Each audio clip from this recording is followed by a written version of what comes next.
Well, you know what? There's something magical about flying, soaring above the clouds, watching the world shrink beneath you. I guess it's the freedom, the wonder, and possibility all at once. You know what? Deep down, there's always a whisper of unease. You're sealed in a metal shell miles above the earth, trusting machines and strangers to keep you safe. Every bump of turbulence, every flickering light reminds us of just how far we are from solid ground, and how quickly that magic can turn to dread. All themes that I visit in tonight's deliciously evil tale. You ready, my friends? Okay then, let's go with Flightplan for Halloween by Kyle Harrison. Last year, Bloody Disgusting gave it 4 out of 5 screams. Fangoria magazine touted it as the most original haunted house concept on the market. But you shouldn't believe the reviews. No, really, don't.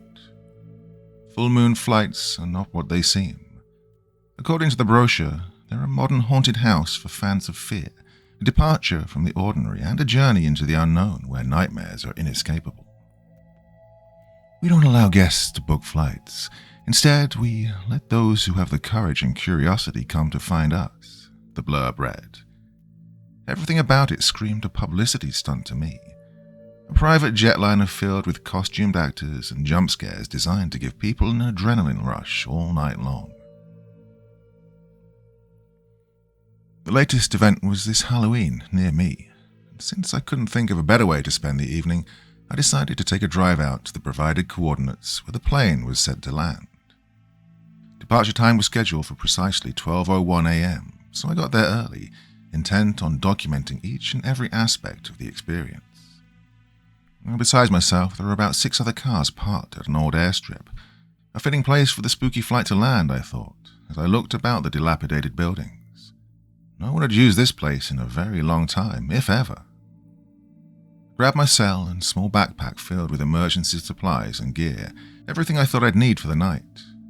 But then, from the looks of some of the other patrons' gear, it seemed I was the one underprepared. First time, a woman wearing a Freddy Krueger shirt asked me as she offered me a small capsule. Yeah, what's this for? I asked. Helps keep your head in the game. For a little while, anyway, she said as she stared up at the sky. Guess they want to be fashionably late, like usual. How many times have you been a passenger? I asked. I remembered reading that some claimed the event had staff hidden among the guests to try and boost interest, so everything she told me I took with a grain of salt at first. 5 times, maybe 6. It's a hell of a ride, I'll tell you that, she answered as she extended her hand and added, I'm Isabella. Nice to meet you. Max, same here. When are they supposed to arrive? I asked, noticing the other passengers were getting antsy. Couldn't see any signs of a plane in the sky, and I wondered what sort of showy entrance the proprietors had in mind to dazzle us. I don't know. These things are unpredictable. She lit a smoke, and I wandered toward the other passengers. She's trying to sell you one of those pills too, eh? A man with an Australian accent asked, as I looked down at my palm where the red and white tablet was. Is it some kind of hallucinogenic? I whispered. I don't know, mate, but I personally wouldn't risk it. Nye's probably going to be crazy enough as is, he told me. You came all the way from around the world just for this? I asked. He didn't respond, but his eyes showed a story of pain and heartache. He was searching for something, but wouldn't dare disclose what. The others were not as fascinating. 2 twins from Manchester were here for a birthday present to each other, and a couple of young reporters finished up our group. Considering the price of tickets for the event, I knew that to get their money's worth, they all expected an extreme fright. 20 minutes passed and the flight still hadn't arrived, so the taller twin, Tanya, started to make a fuss. This is so unprofessional, she said as she walked toward the wide hangar bay. I gathered she was hoping to find someone to complain to. It was the first time that I noticed we were the only ones here. I'd read online that the flights were always packed to the gills, so why were there only 6 of us? What do you suppose is going on? Isabella asked. She wasn't as chatty either. In fact, the whole group seemed on edge as we followed Tanya to the other side of the airfield. Even the wind had stopped blowing. Something about the night just suddenly seemed more sinister. As we turned to go back toward where we'd parked, a sharp burst of air pierced the darkness, and all of us felt it nearly knock us down. Tom, the Aussie, lost his hat and actually tumbled over as I looked up and saw the large passenger plane seemingly appear out of nowhere. It was about the size of a Delta airline jetliner, with at least the capacity for 150 passengers or more, and painted entirely black to match the dark sky. A rumble of thunder crackled across the backdrop of the plane as I noted that there were only a few windows and only one entrance, further showing that they intended for you to have an immersive experience once aboard. I knew it hadn't been there moments ago. Now all of a sudden it had landed. The ramp to the first-class seating area was already lowered, as though they'd been the ones waiting for us rather than the other way round.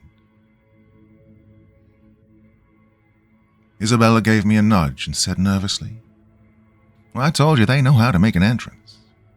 I nodded and grabbed my things, heading toward the plane as I spotted one of the stewardesses gathering luggage from the other passengers. Tom was the first in line, eager to be aboard. "Welcome back, Mr. Bradley. Always a pleasure to have you flying with us," the pale blonde employee said. Her face looked so perfect, I half thought she was a robot of some kind, so pristine and exact. Now Tom became red in the face, apparently not anticipating that they would give away his apparent frequent flyer status. And then he dashed up the steps to find a seat before any of us had a chance to open a conversation about it. "Do you have your tickets?" the stewardess asked, focusing on the twins next. Riley, the shorter one, took them out of her pocket, and both of them eagerly entered without much fanfare. And I was next. "Welcome, Mr. Declan. I see you came prepared this time," the stewardess said as I took out my ticket. I gave her a look of confusion. This is my first time," I told her. The stewardess didn't blink as she ripped the ticket and told me, "Of course it is, yes. I must have confused you with someone else." I didn't bother asking any other questions as I figured it was probably part of the show and boarded the plane as well. At the front, before the first-class cabin area, two more blonde stewardesses that looked almost identical to the one I'd seen outside greeted me outside of the pilot's chambers and offered me a warm drink, which resembled some kind of raspberry tonic. "Before takeoff, we recommend all passengers drink this mixture. It will prevent any sort of nausea or displacement," the first woman told me. I knew it was likely they wouldn't let me aboard unless I downed the concoction, so I downed it hurriedly, then pushed open the curtains to look at the interior of the cabin. Much to my surprise, it looked like any ordinary jetliner, with rows of compartments above the seats for luggage, and about 5 seats on either side of the aisle, most of which were empty. I checked my stub to see where I was supposed to sit. Economy row C, seat 3. The Aussie was the only one of us in first class. I almost envied his deep pockets, wondering if his experience would be entirely different from our own. Back in economy, I immediately felt a bit more cramped and claustrophobic, especially due to the dim lighting. Was that for aesthetics, I wondered, as I moved to my seat and noticed I was near a window that appeared to be sealed shut. A moment later, an Asian businessman appeared from the curtain and nodded, sitting down next to me. "Oh, did you get here late?" I asked, not recalling him in the crowd outside. He responded in his native tongue and took the seat beside me, nervously fidgeting with his wedding ring as more passengers boarded. "Bloody hell, where are all these people coming from?" I asked, noticing a whole family pass us to go to third class. I reached over to my window to try and see if maybe a large group had shown up at the last minute, but then Isabella reached from the row behind me and kept me from opening it. "Well, I wouldn't do that if I were you," she warned. I snatched my hand away, tired of her games, and pulled the shutter on the window up anyway. But the airfield didn't look familiar anymore. Instead, it seemed as though we were landed somewhere in a busy city district, like Hong Kong or Seoul. Nowhere near the same rustic countryside of Midwest America. "What the hell?" I whispered as Isabella shut it back. "We're about to take off, and trust me, you want these closed," she warned again, and this time I decided to listen. Another stewardess appeared near the front of the cabin and grabbed a small speaker connected to the compartment beside her to give us a few guidelines. I couldn't help but notice that the plane was now seemingly packed full of people. "Good evening. On behalf of all of us here at Full Moon Flights, we want to thank you again for joining us on this amazing journey. The captain has turned on the fasten seatbelt sign at this time as we go over a few instructions in the event of an emergency," she said in a sing-song voice. Honestly, she seemed a bit too chipper given the information she next presented. "As you might have noticed during your arrival, there are no emergency exits or equipment aboard the flight. We have optimized the cabin to be entirely for the experience into the unknown. That being said, should we encounter any unanticipated turbulence, we ask all passengers to remain seated. The safest bet for us to reach our destination will be your full cooperation in these circumstances." I couldn't believe what I was hearing, especially how dangerous it sounded. I heard one man behind me cuss profusely as the stewardess next explained there was no emergency oxygen on the airliner either. "Rest assured that what you'll be dealing with tonight will take your breath away, but if you can face it, you will get to your destination as intended," she said as she finished her announcement and then disappeared to the front of the plane. Something about the way she spoke made me very uneasy. Her choice of words felt intentionally vague. A clamor of gossip stirred as we all wondered what the hell we'd signed up for. "This may just be to get us nervous," a younger girl said a few rows up. "I heard they intentionally make it this intense before the show starts," another man said. It made me a little calmer to hear these rumors swirl about, but I still had no idea what to expect. Behind me, Isabella squeezed my shoulder and muttered, "Buckle up, Max." I obeyed her and listened as a new voice came over the intercom. This one was gruff and sounded distorted, almost inhuman. "This is your captain speaking. We have T-minus 3 minutes to take off." I'm not sure why, but the succinct way he spoke, coupled with the way my stomach was twisting into a knot, made me very uneasy. There was no turning back, no escape, I realized. And the plane began to move. Instinctively, I gripped the seat cushion as I felt the engines begin to roar and the plane shake and pick up speed. The Asian businessman next to me did the same, closing his eyes and seemingly chanting. Was he praying?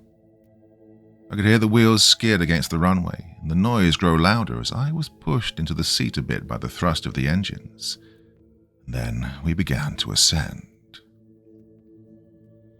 The roar got louder as I looked about at some of the other passengers to see their reaction. Some were grabbing bags to puke in, clearly new flyers, while others were excitedly counting the seconds as we kept going higher. I wasn't sure which category I fit in, but I was ready for the flight to stop its rush into the heavens. The plane shook again as we reached what I assumed was the highest altitude, and the light above my seat told me I could move about the cabin freely. Immediately I turned to Isabella to get some clear understanding of what to expect, only to find she'd already unbuckled and left for the third-class cabin. I sighed in frustration, trying to get the attention of a stewardess, but the women were now standing toward the front, like statues unblinking and looking on toward us. It was bizarre, but exactly what I expected for this sort of thing. I took a few breaths and calmed down, reminding myself that I should be trying to enjoy the experience as I saw the curtain behind the stewardesses open and a woman wearing a geisha dress and kabuki mask enter, dancing amid the aisle toward my row. Immediately, the Asian man next to me tensed up. I saw his face had a look of panic. Was this someone he knew? Had the flight personnel secretly allowed them on board? Was he in danger? The woman got closer and then bowed respectfully toward me, clearly wanting to sit beside the businessman. I'm not sure why, but I felt obliged to let her in and moved out toward the aisle. The businessman started to shout something in alarm and tried to unbuckle. Then the woman straddled his lap. It almost looked like she wanted to make out with him, as I watched her gently touch his face. He started to shout louder, and I watched as the woman leaned in for a kiss. Someone squeezed my shoulder again, and I turned to see Isabella standing there. "Come with me," she ordered. I half wanted to see what would happen to the man I was sitting beside, but still I obeyed. Clearly she knew more about this flight than me. As we entered third class, I found myself taking a moment to adjust to the darkness in the room. There weren't any windows back here, and the only dim lighting was coming from the screens on the back of each of the seats. Miniature flat-screen televisions that all of the passengers were glued to like zombies. "What is this?" I whispered, worried that our voices would break some of them from a trance. "I believe they're doing something to them. Brainwashing or something.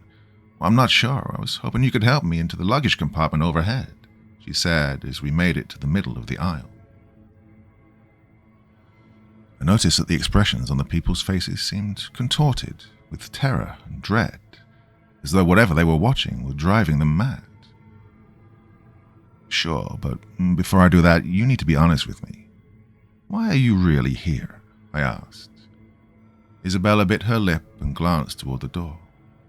"Don't have time for that. The stewardesses will be here any moment. So can you help me break this open or not?" I huffed and looked at the lock, realizing that I actually did have something that could open it up. "Yeah, sure. Let me go back to my luggage." Isabella told me to hurry as I returned to economy class, and I saw the stewardesses were now removing something from the seat near me. It looked like the shriveled up remains of the businessman. It looked like a corpse. "Mr. DeClan, your in-flight movie is about to start," the first stewardess said, as I noticed that now there was a mini TV in front of my seat as well. Had that always been there? What happened to the man sitting beside me?" I asked. I now noticed there seemed to be red dark stains on the seat. Blood. "It's best if you keep your journey to yourself and not worry about others," the stewardess said with a pleasant smile. She stood there waiting for me to comply with her instructions. Hesitantly, I sat down and put on the headphones. Everything about this was beginning to grow increasingly stranger and stranger, not what I signed up for at all. As I activated the screen in front of me, a burst of white noise pierced my ears and I nearly knocked the headphones off. Then crashing waves filled the screen and I froze. What I was seeing didn't seem possible. It was showing me memories of my time as a child near the beach, memories I've never shared with anyone. I watched in amazement as I saw my own mother in the waves. This was the moment that she'd taken her own life, I thought. A secret that I'd wanted to take to my grave. But how could this flight know? The noise got louder as I heard whispers amid the waves. Something was speaking to me, telling me its own secrets. Chills ran down my spine as every moment played out exactly as I remembered it. My mother was just walking into the water, unconcerned with my cries as the waves crashed over her body. The whispers got louder, but it sounded just like her. "Join me," it croaked, and then shots rang out amid the cabin. I jolted back to reality and saw Tom entering economy class waving a pistol about. The stewardess was his victim, a lifeless body sprawled on the aisle in front of me. Except there was no blood. She just looked like a mannequin now. "What the hell, man?" I shouted, standing up as he neared my seat. "Don't let him harvest you, Max. You're too good for that. Now, we can make it through this together, but you have to help me, you hear?" he said.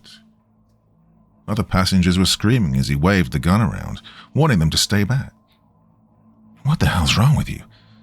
They're bloody frightened of you, I shouted. That's exactly what they want you to think. Now take me to that stupid chick you talked to earlier, the frequent flyer, he ordered. I raised my hands up defensively and we walked together toward third class. Look, whatever you think this is, it's not. These are just actors, I told him as we entered the dark room. Even when I said that, I didn't fully believe it.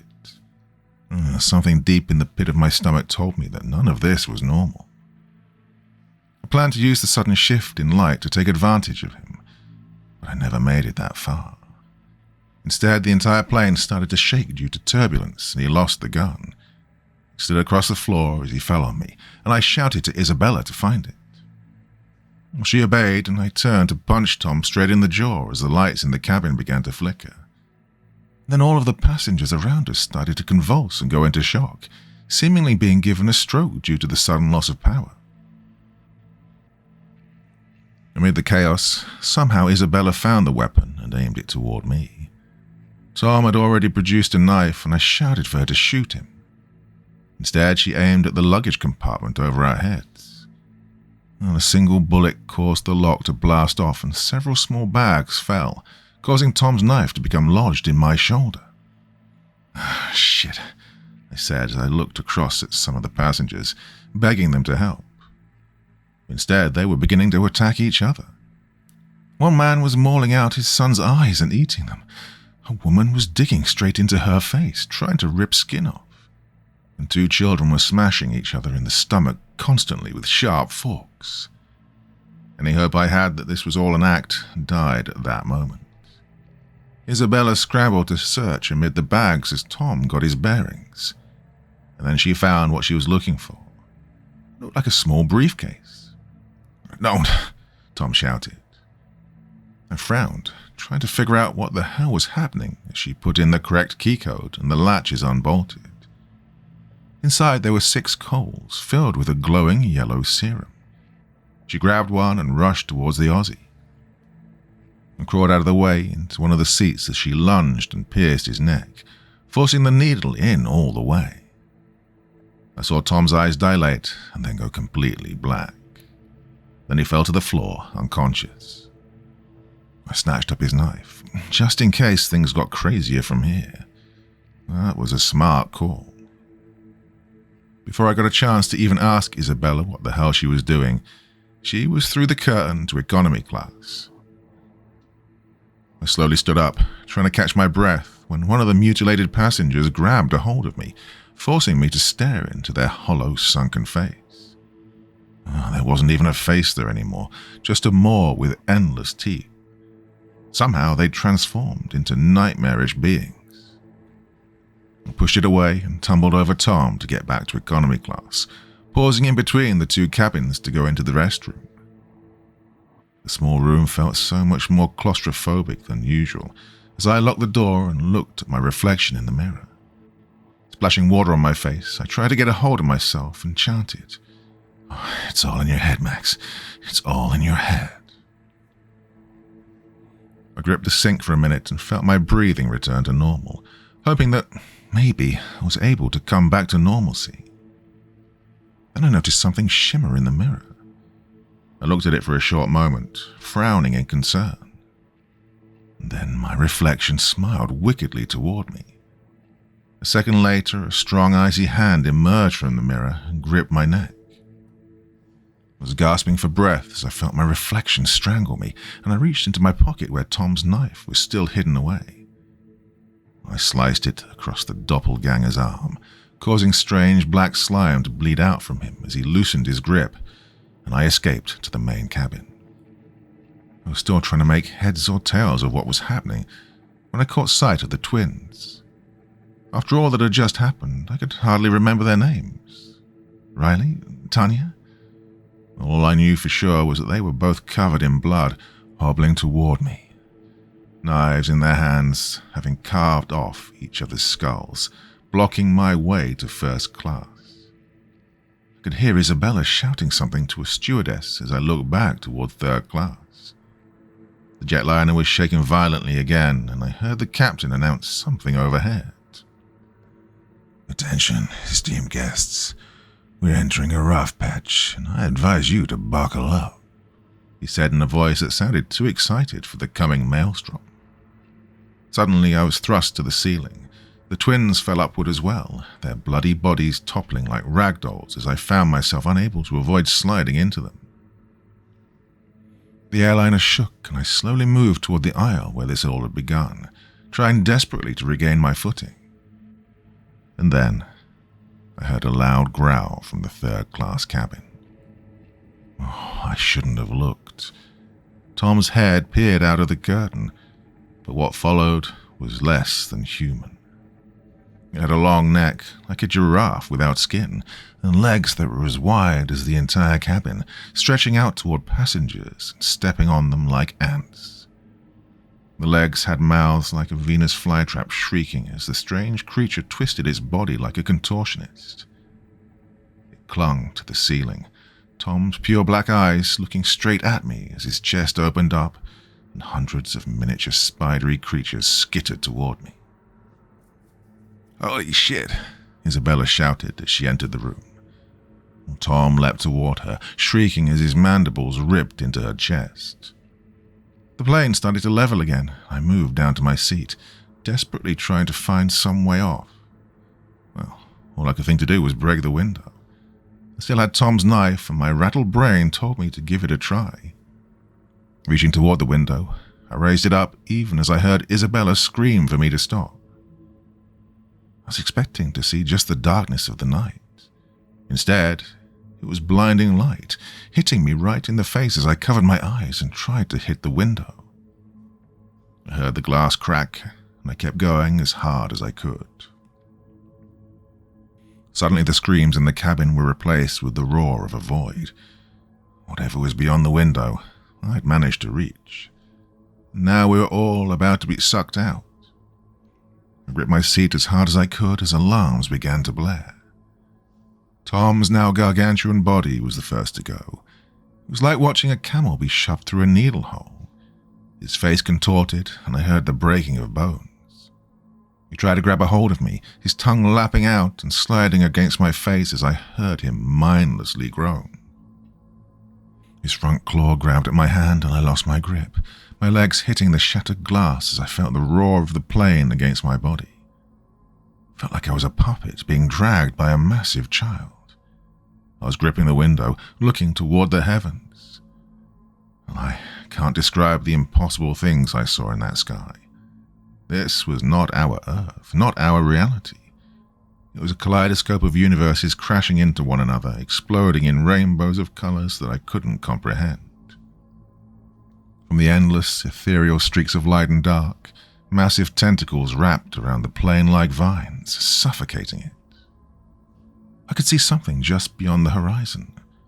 A maw, the jaws of eternal damnation themselves, ready to swallow me whole. Isabella reached out of the window to grab my hand and struggled to pull me in. I was lost in the gaze of the eyes of the demonic entity that awaited us. And as soon as I was inside, I saw that she had another serum prepared, this time for me. "You really should have taken that pill, bud," she warned as she stabbed in my arm before I could get a chance to react. The world spun. I saw her face begin to melt away. In its place were the twins, growing two necks and forming a single monster to grin devilishly at me. Then they faded and showed the geisha woman, except this time her kabuki mask was made of flesh, the remains of her husband. Her long, claw-like fingernails dragged at my chest as she removed the mask. And I saw my own mother, her lifeless eyes locked with my own as I fell into an ocean of sleep. I can't remember what happened next. It felt like I was having an out-of-body experience. I was above the plane now, watching as the tentacles of the monster crushed it and swallowed it whole. The shrieks of the passengers, not just hundreds but millions from all across reality, being fed into this hungry monster's jaws. And then I was back in my seat. The unfasten your seatbelt sign flashed on, and I gripped my cushion, looking toward the Asian businessman who was now seemingly alive. How was I alive? Well, I looked down at my arm, rubbing the place where Isabella had injected me. It still felt sore. Oh, this hadn't been a dream, I realized as I looked around the cabin. The overhead intercom came on again. "Attention passengers. We're about to arrive at our destination. Please remain seated to fully enjoy the experience." I felt a squeeze on my shoulder, and then Isabella whispered into my ear. "Everything you just experienced was real. It just happened here. You need to find Tom and get off this flight now." I was about to turn to her when she squeezed my sore spot harder and snapped at me. "Don't look back. Don't hesitate. Just run." Then she passed me a gun. Was it the same one that Tom had used before? I wasn't sure. My heart started pumping fast as I unbuckled and moved toward first class. The stewardesses were there blocking my way. For some reason I knew that they'd try to stop me, so I swung the hammer of the weapon straight toward the left one. The two of them slammed into each other, and it sounded like two dummies collapsing against one another in a store. I pushed past them to enter the first-class seating area. Most of the passengers here were rich upper class, just like any other normal flight. But as I moved down the aisle, I couldn't help but notice the color was drained from their faces. They were trapped in their seats, unable to move. I reached toward one man to try and wake him, and his skin became as brittle as ash. "They are husks," a voice said in front of me. I turned and looked to see a man standing there wearing a pilot uniform. Nothing about him made me feel that he was human.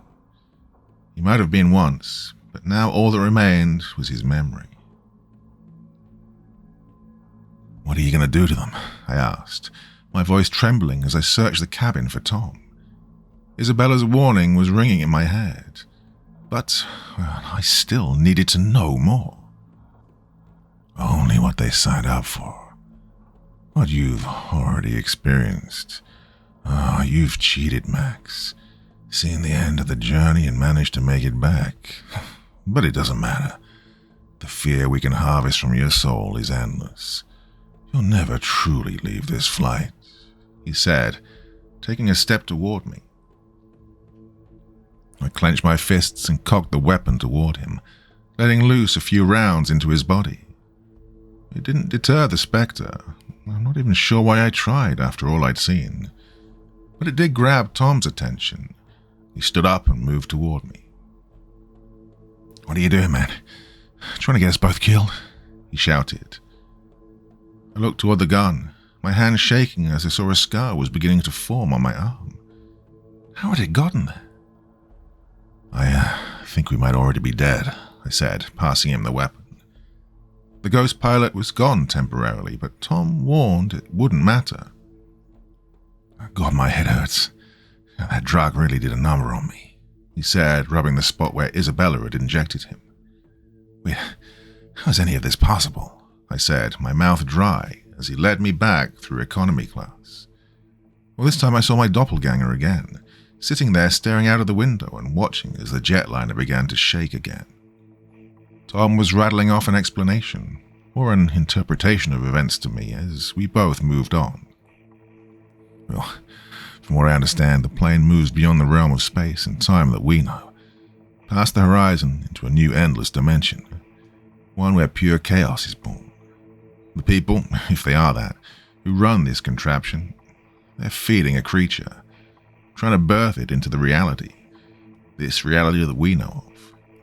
It's growing stronger, Max. Every new flight is harvesting more memories of reality and fear into it," he said. We were almost to the back of the plane now. No one had stopped us.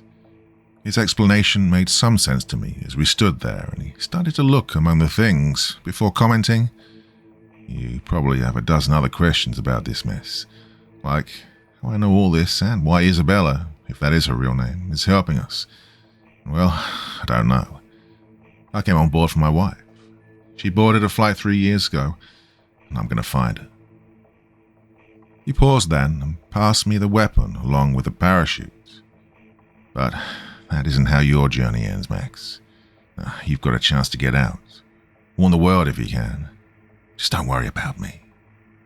Look, if your wife is trapped here, you'll need to give her the serum that we both took." He nodded, nodding me an adieu as he left to search the plane. The luggage compartment was oddly silent as the jetliner shook again and I put on the backpack. I slowly walked toward the back of the plane, near to where the landing gear was stored. It'd be the safest place to jump, I realized. I crouched down and gently kicked at the shutters beneath the gear, wondering how strong they were. Then I heard a faint whisper. Someone was there with me. Instinctively, I jolted up and cocked the weapon. "Show yourself." From amid the luggage, I saw a shadow move and slither toward me. Eventually, it formed a shape.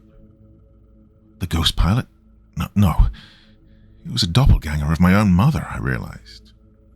"Yeah, don't come any closer," I warned her. Her eyes looked so watery and full of pain. "Max, it's me. I'm real. This is real, all of it," she whispered to me. "It can't be. You're dead," I shouted back. "I saw you die." "That was just one way my journey ended. Doesn't have to be that way anymore," she said with a gentle smile. "Oh, the journey has shown me so much. We can have a life together. Endless amounts of lives." I heard another rustle amid the luggage. It was Isabella coming to check on me. "Max, don't listen to her. You have to leave." "Oh, you can't leave, Max. No one can. Board the flight. You're part of the ship," another voice cackled amid the rafters. My mother raised a welcoming hand toward me. "This can be the life we never got together," she pleaded with me. But I knew it was a trap. But it felt so inviting to be able to escape into an endless cacophony of realities where I could experience the love of a mom I never knew. But none of it would be real, I realized. So I steadied my aim and fired straight at her head. The shadow screamed and blurred into 1,000 slithering eels as Isabella shouted for me to go. I turned and slammed my foot against the landing gear again and again. And the black slime oozed toward me, the screeching eels rapidly closing in for a chokehold. And then finally the metal gave way, and I saw clouds beneath my feet. "Come with me," I shouted to Isabella. After all she'd done to help me, it felt like helping her was the right thing to do. It's too late for me. I'm part of the ship already. But I'll be here to help people get off every damn time," she responded. I reached for her, ignoring her insistence that she was doomed. But instead, the shadows ensnared her, and I watched as black slime poured into her eyes and mouth, and the shadow began to eat away at her body. And I knew I had to leave. Crawling down to the landing gear, the rush of air beneath the plane was overwhelming. I heard the screams from the flight roar and didn't hesitate this time. I jumped. Spiraling into the air, I heard the roar of white noise and looked up to see an empty sky, like it had never been there at all. The force of my fall began to increase, and I pulled at my parachute cord, feeling it tug and jolt me up in the air. Then everything began to slow. I was drifting amid the atmosphere. Gradually, I made my way to the surface, tumbling about on the soft ground as I got my bearings. I was back at the airfield. Standing up, I checked my watch and realized that not a minute had passed since I boarded. I shook off the parachute and stumbled toward the road, watching as some cars approached. I covered my eyes as one car parked in front of me and a man dressed as a British explorer stepped out. "What in the devil have you just been through, my good man?" he asked, clearly startled by my appearance. I saw a couple behind him holding tickets, apparently awaiting an upcoming flight. I opened my mouth to warn him, and then I saw a familiar face in the crowd, Isabella. I moved toward her, grabbed a hold of her arm and muttered, "Are you real? Is this real. Hey, hands off. What's gotten into you, bud? She said, shaking me off like she didn't know me. I still felt like my head was spinning. You're here for the full moon flight? I asked, trying to understand and carefully choosing my words. Yeah, first time. I heard him scream. Been on one yourself? Isabella asked. I didn't see a hint of deception in her eyes. Slowly I nodded, reaching into my pocket and passing her the pill she'd given me right before I boarded. Only she hadn't done that yet. Look, you'll need this for the trip, I told her. She gave me a look of puzzlement, and I walked off without another word. I knew there was nothing I could say to even explain how I understood her role now for this. A moment later I felt a rush of wind, and the dark jetliner appeared right behind the hangar bay, like it had before. A journey into the unknown, an experience like no other. Well, that's what the reviews say. But that isn't what mine is going to say. This is my review for Full Moon Flights. Don't believe the hype. This event is not just a nightmare. It's evil incarnate.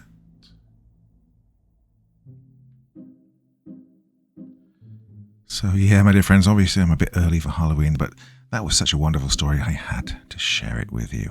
Now, I need a little bit of a favour from you. Spread the word, tell people how wonderful I am.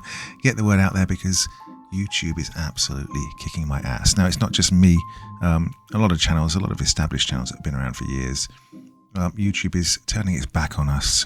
They're just saying, well, okay, let's go for something new. Thank you very much and goodbye. So my viewing numbers are down massively.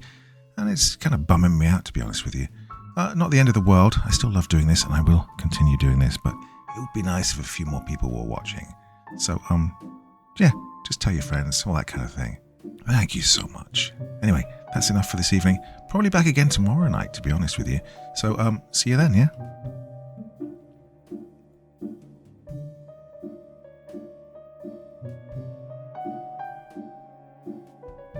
Thank you so much for taking the time to listen to this story today. It really means a lot to me and to the author of the story, of course.